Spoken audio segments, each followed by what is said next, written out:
जय हिंद to all my respected aspirants. मैं करुण आप सभी का स्वागत करता हूं। जैसा कि आप जानते हैं कि उत्तराखंड की सीरीज हमें पढ़नी है और उत्तराखंड जैसे कि हम सभी जानते हैं देवभूमि है, तो वहां पर ऑब्वियसली मंदिर शैली के बारे में हमें पढ़ना ही पड़ेगा और क्वेश्चन भी आएंगे, राइट।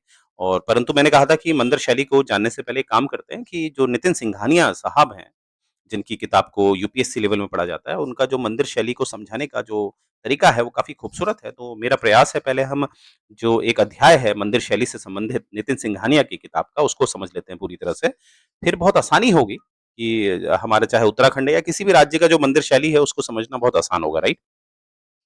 तो एक फ़ायदा और होगा कि आपका जो जो भी मेरे एस्पिरेंट्स हैं, जो यूपीएससी की तैयारी कर रहे हैं या किसी अन्य सिविल सर्विसेज़ की तैयारी कर रहे हैं या किसी वनडे की तैयारी कर रहे हैं, उनके लिए भी ये फ़ायदेमंद रहेगा, राइट? तो आइए शुरू करते हैं। तो शुरू करने से पहले याद रखिएगा, पहले लेक्चर्स आपने देख लेने हैं। ये 5वां लेक्चर है, तो पहले के 4 लेक्चर आप लोग देख लीजिए, तो ज़्यादा बेहतर समझ में आएगा, ठीक है? तो आइए शुरू करते हैं। आज हमने शुरू करना है कि दक्षिण भारत में जो मंदिर शैली है, उसका विकास कैसे हुआ, ठीक है? तो एक बार इसको शुरू करने से पहले एक काम करते हैं, हम देख लेते हैं कि जो नॉर्थ इंडिया, उत्तरी भारत की जो मंदिर शैली हमने पढ़ी है, जिसे हम आमतौर पर नागर स्टाइल कहते हैं, नागर स्टाइल। उसका जो विकास हुआ था, वो कितने चरणों में हुआ था? तो उसका विकास जैसे कि मैंने आपको ऑलरेडी पढ़ाया है, उसका जो विकास हुआ था, वो 5 चरणों में हुआ था। तो अगर मैं आपको एग्ज़ाम्पल दूँ, पहला है जो मंदिर संख्या 17 है, सांची का। सांची आप सभी जानते हैं, ये मध्य प्रदेश में है। तो यहाँ से हमें शुरुआत दिखती है और जो दूसरा चरण है, वो है आपका जो नचना कुठार का, नचना कुठार का जो पार्वती मंदिर है, वो ये भी एमपी में है, ये इसका दूसरा चरण था। तीसरे में हमने देखा था, दो दश अवतार है, दश अवतार मंदिर, जो आपके देवगढ़ में पड़ता है। अब देवगढ़ तो आपको पता है, एक राज्य में नहीं है, ज़्यादा राज्य में है, तो ये राज्य मतलब यहाँ पर कौन-सा है? यूपी। फिर आपका चौथा मैंने बताया था आपको टेर का टेम्पल, टेर टेम्पल, ये है आपका महाराष्ट्र में। और जो 5वां मैंने आपको बताया था, ये है आपका मनियार मठ, मनियार मठ, ये है आपका बिहार में। तो यहाँ पर हमने देखा था जो मनियार मठ था, यहाँ पर कहीं न कहीं जो गर्भगृह का जो मुख्य मंदिर होता था, वहाँ पर हमें गोलाकार आकृति हमें दिखने लगी थी, राइट? तो इस तरह से हमने देखा था कि नागर स्टाइल को 5 चरणों में इसका विकास हुआ। तो वैसे ही हम देखेंगे कि हमारा जो दक्षिण है, उसमें भी कुछ चरण हमें दिखेंगे। चरण यहाँ पर एक समूह के रूप में दिखेंगे, क्योंकि ज़्यादातर इन चरणों का आधार जो बनाया है, वो राजा है, जो पल्लव वंश के जो शासक रहे हैं, उनके नाम के आधार पे समूह बना रखा है, राइट? तो आइए देखते हैं। तो यहाँ पर मैंने बताया आपको, जैसे शुरुआत हमें दिखती है कि नागर जो स्कूल ऑफ आर्किटेक्चर है, उसके जो डिफरेंट सब स्कूल्स हैं और डिफरेंट सब स्कूल्स हमने देखे थे नागर में। जैसे कि मैंने आपको उड़ीसा स्कूल पढ़ाया था, आपको मैंने खजुराहो पढ़ाया था। खजुराहो जहाँ पर एक एरोटिक स्टाइल की मूर्तियाँ हमें दिखती है, नक्काशी हमें दिखती है, क्योंकि वो जो वत्स्यायन का कामसूत्र है, वो आधार बनता है उसका। और जो तीसरा मैंने आपको बताया था सोलंकी, ठीक है? इस तरह से हमने 3 सब स्कूल देखे थे नागर स्टाइल के। वैसे ही दक्षिण में एक अलग तरह की शैली हमें दिखती है, ठीक है? प्रायद्वीप भारत में, तो उसी के बारे में हम चर्चा करने वाले हैं। और ये जो प्रायद्वीप भारत में जो अलग मंदिर शैली निखर कर आई थी, इसको ज़्यादातर जो पल्लव शासक हैं, या माफ़ कीजिएगा जो पल्लव वंश हैं, उनके जितने भी शासक हैं, वो लेके आए थे, राइट?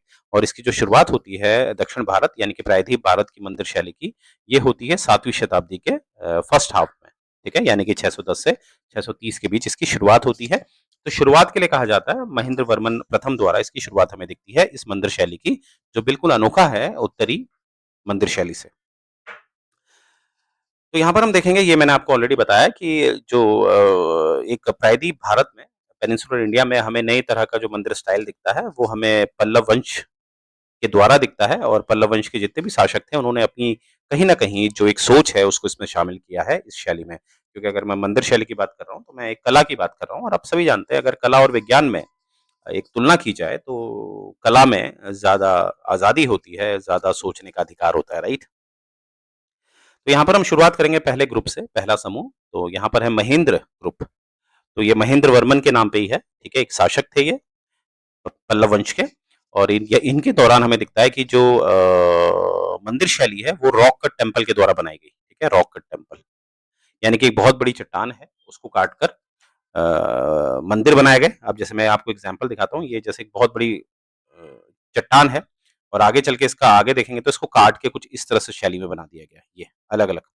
तो इस तरह से आप देखेंगे कि अलग-अलग मंदिर बने, और इन मंदिरों को, इन मुख्य मंदिरों को मंडप कहा गया। मंडप, मंडप कहा गया, ठीक है? अब ये भी आपने याद रखना है कि अगर मैं इसकी तुलना नागर स्टाइल से करूँ, यानी कि उत्तरी भारत की जो मंदिर शैली है उससे करूँ, तो वहाँ पर मंडप मतलब होता था असेंबली हॉल, ठीक है? ये बात आपने तुलना कर के आपने समझना है, ठीक है? यानी कि आज क्या सीखे हम, दक्षिण में जो हमें महेंद्र ग्रुप के जो मंदिर दिखते हैं, जो रॉक कट टेम्पल से बने हुए हैं, चट्टान को काट कर बने हुए हैं, तो उन मंदिरों को कहा जाता था मंडप। और वहीं पर हम देखेंगे उत्तरी भारत में मंडप का मतलब होता था जो गर्भगृह के सामने जो असेंबली हॉल होते थे, उसको हम कहते थे मंडप। दूसरा ग्रुप देखते हैं नरसिम्हा ग्रुप, तो ये नरसिम्हन वर्मन फर्स्ट के समय आपको दिख रहा है, 630 से 668 एडी के आसपास है, वही 7वीं शताब्दी की बात है। तो यहाँ पर भी हमें रॉक कट टेम्पल ही देखते हैं, बस डिफरेंस क्या दिखता है, अब रॉक कट टेम्पल में कहीं न कहीं नक्काशी होने लगी है, उसको सजाया जा रहा है। तो ये आप देख पा रहे होंगे, ये जो मंदिर आपको मैं दिखाना चाह रहा हूँ, ये मंदिर है आपका महाबलीपुरम या ममलीपुरम का भी कह सकते हैं इसको, महाबलीपुरम बोले या ममलापुरम बोले, एक ही बात है। और जो महाबलीपुरम है या जो ममलापुरम है, इसको लिख लेते हैं, ममलापुरम या महाबलीपुरम, ये आपके तमिलनाडु में पड़ता है। और अगर मैं डिस्ट्रिक्ट की बात करूँ तो ये आपका कांचीपुरम में पड़ता है।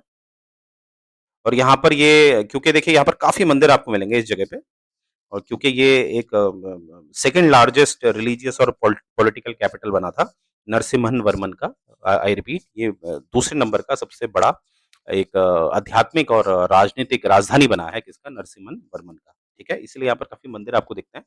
तो ये मंदिर है आपका मामल्लपुरम का, तो ये हम दूसरे ग्रुप में इसे डाल सकते हैं, क्योंकि यहाँ पर आप देख रहे होंगे कि ये एक एक समय चट्टान हुई होगी, और चट्टान को काट के इस तरह से, ये देखिए इस तरह से ये मंदिर बनाए गए हैं, और बीच में गैप भी है, लोग आ जा सकते हैं इस गैप से, राइट?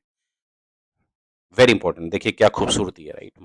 चट्टान को काट कर, उस समय इतने औजार भी नहीं है, क्योंकि अगर मैं एएसआई की बात करूँ, ASI archaeological survey of India, हम सभी जानते हैं 1861 में ये बनी है। तो ये प्रूफ देती है कि उस समय जो भी लेबर इसमें काम कर रहे थे, उनके पास 2 ही हथियार होते थे, हथौड़ा और छेनी। तो कभी-कभी प्रश्न भी उठता है कि हथौड़ा और छेनी से इस तरह की आकृति क्या लाई जा सकती है? हालाँकि एक विवादित मुद्दा है ये, तो इसमें हम ज़्यादा चर्चा नहीं करेंगे। तो यहाँ से हमें क्या दिख रहा है? अब ये देखिए, ये जो आपको दिख रहा है इस तरह से, तो इनको कहा जाता था, रथ भी कहा जाता था, रथ, ठीक है? जैसे अब जैसे मैंने आपको बताया ममलापुरम जो मंदिर है, वहाँ पर आप जाएँगे तो वहाँ पर आपको 5 रथ दिखते हैं। 5 रथ मतलब ये 5 मंदिर, या इसको 5 मंडप भी आप कह सकते हैं, क्योंकि मैंने बताया था यहाँ पर मंडप भी कहा जाता था। तो 5 रथ हैं ये, 5 पांडवों के नाम पे हैं ये, और सबसे बड़ा जो इसमें रथ है, आकृति में जो सबसे बड़ा है, वो है आपका धर्मराज रथ, और सबसे छोटा है द्रौपदी रथ। तो आकार के हिसाब से इसका नाम रखा गया है, और कहीं न कहीं यही आकृति जो आने वाले समय पे जो द्रविडियन स्टाइल है, वो उसमें भी हमें दिखेगी, राइट? तो ये है आपका दूसरा ग्रुप जो है नरसिम्हा ग्रुप, जिसमें हमें रॉक कट के साथ आकृति दिखने लगी, राइट? सजावट दिखने लगी। अब तीसरा है आपका राजसिम्हा ग्रुप, ठीक है? तो राजसिम्हा जो राजा हैं, उनके समय पे इसको थर्ड ग्रुप माना गया है, क्योंकि इसमें हम देखेंगे कि रॉक कट की जो शैली थी, अब उसको खत्म कर दिया गया है, मतलब उसको रिप्लेस कर दिया गया है। अब मंदिर क्या है, एक जैसे घर बनता है ना, नीचे नींव रखी जाती है, फिर मकान बनाया जाता है, वैसे ये मंदिर बनने लगे दक्षिण में, ठीक है? रियल स्ट्रक्चर पे बनने लगे। अब रॉक कट टेम्पल नहीं किया गया, चट्टानों को नहीं काटा गया। एग्जाम्पल है हमारे पास शोर मंदिर, जो आपका महाबलीपुरम में है, और जो कैलाशनाथ टेम्पल है, जो आपका कांचीपुरम में है। तो ये एग्जाम्पल है आपके तीसरे चरण के, यानी कि ये रॉक कट टेम्पल नहीं है। तो एग्जाम में कभी आपसे पूछ लेते हैं मैच द फॉलोइंग में, कौन-कौन से टेम्पल इसमें रॉक कट हैं, कौन से नहीं है, ठीक है? तो याद रखिएगा, शोर का टेम्पल महाबलीपुरम में वो नहीं है, और कैलाशनाथ का टेम्पल ये भी नहीं है, रॉक कट टेम्पल, राइट? और जो चौथा ग्रुप है वो है हमारा, यहाँ पर आप देखोगे कि जो मंदिर है उसकी आकृति थोड़ी छोटी हो गई साइज़ में, क्योंकि अब देखिए, अब रॉक कट के टेम्पल तो नहीं बनाया जा रहा, राइट? अब नींव देके टेम्पल बनाया जा रहा है, तो नींव देके जब टेम्पल बनाया जा रहा है, तो उनकी आकृति स्वतंत्र हो गई है, मतलब बनाने वाले के हिसाब से वो आकृति बनाई जा सकती है। पहले तो चट्टान थी, तो चट्टान की अपनी एक सीमा होती है, परंतु अब ऐसा तो नहीं है ना, तो अब आकृति को छोटा किया जा सकता था। तो इसीलिए चौथे फेज़ में क्या हुआ, आकृति काफ़ी छोटी हो गई है पहले के मुकाबले, ठीक है? तो यहाँ पर हमें दिख रहा है कि जितने भी अब आज के समय पे जो द्रविडियन स्टाइल के हमें मंदिर दिखते हैं दक्षिण भारत में, उसमें कहीं न कहीं हमें दिखता है कि जो चौथा ग्रुप हमें है ये नंदी वर्मन वाला ग्रुप, इससे ऑलमोस्ट सेम हमें मिलता है, ऑलमोस्ट सेम, ठीक है? यानी कि डिफरेंस निकालना बड़ा मुश्किल हो जाता है, राइट? तो इस तरह से हमने देखा कि दक्षिण भारत की जो मंदिर शैली है, उसमें 4 चरण हमें दिखे, और पहले के 2 चरण जो हैं, पहला और दूसरा जो चरण है, पहले के 2 चरण में हमें दिखा रॉक कट ही हमें दिखा, रॉक कट, बस फ़र्क ये था कि सेकंड वाले पे थोड़ी आकृति बनाई गई हैं, और तीसरे में हमें दिखा कि कहीं न कहीं अब रॉक कट रिप्लेस कर दिया गया था, और चौथे में तो हमें दिखता है कि मंदिरों का आकार छोटा हो गया है, स्मॉल हो गया है, ठीक है? यहाँ पर रॉक कट रिप्लेस कर दिया गया है, यहाँ पर चौथे में साइज़ बहुत स्मॉल हो गया, ठीक है? और जो कहीं न कहीं प्रतिनिधित्व करता है किसको? आजकल की द्रविडियन स्टाइल को, राइट? तो इस तरह से हमने देखा कि नॉर्थ में हमने 5 चरण देखे और यहाँ पर हमने 4 चरण देखे हैं। तो इस तरह से मुझे उम्मीद है ये जो कंपैरिज़न है ये कंपैरिज़न कर के ही हमें ये बातें समझ में आती है, राइट? तो मुझे उम्मीद है ये मेरा प्रयास आपको पसंद आ रहा होगा। इस तरह से मैं छोटे-छोटे वीडियो बना रहा हूँ जिससे कि जो नितिन संघानिया जी का जो पूरा का पूरा आर्ट एंड कल्चर का जो एक अध्याय है मंदिर शैली से, वो मैं पूरा कर पाऊँ और जब हम फिर उत्तराखंड को पढ़ें, तो उत्तराखंड की मंदिर शैली हम ईज़िली लिंक कर पाएँ।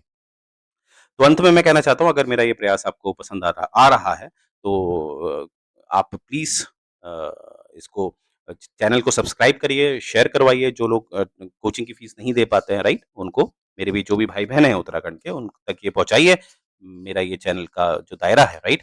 तो यहीं से मैं ये सेशन एंड करने जा रहा हूँ। जय हिंद गाइस।